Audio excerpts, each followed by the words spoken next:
今天咱们来自制鸡粉，干净卫生，无添加，非常鲜香。20度干香菇，咱们先将它提前泡发。干香菇你也可以换成新鲜的，但是呢，没有干的那么香。泡发好的香菇再清洗干净，再挤干些水分。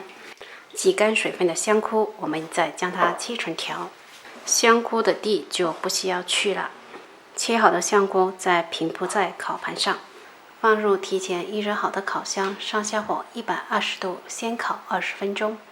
20分钟后，我们再将它翻动一下，继续放回烤箱，继续烤30分钟，直至烤至像这样能够轻松掰断就可以了。晾凉后放入破壁机中，盖上盖子，将它打成香菇粉。接下来处理一下鸡胸肉。解冻好的2块鸡胸肉，将它清洗干净，再将它切成小块。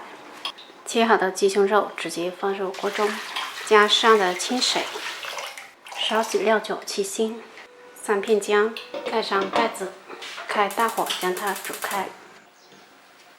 煮开后撇去表面的浮沫，盖上盖子，转中小火再煮10分钟。10分钟后将它夹出。剩下的汤不要倒了，用来煮面，非常鲜甜。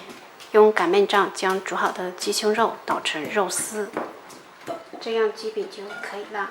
捣好的肉丝直接倒入平底锅中，再来点虾米，开中小火将它慢炒，炒的过程要勤翻动，让它受热均匀，防止炒糊了。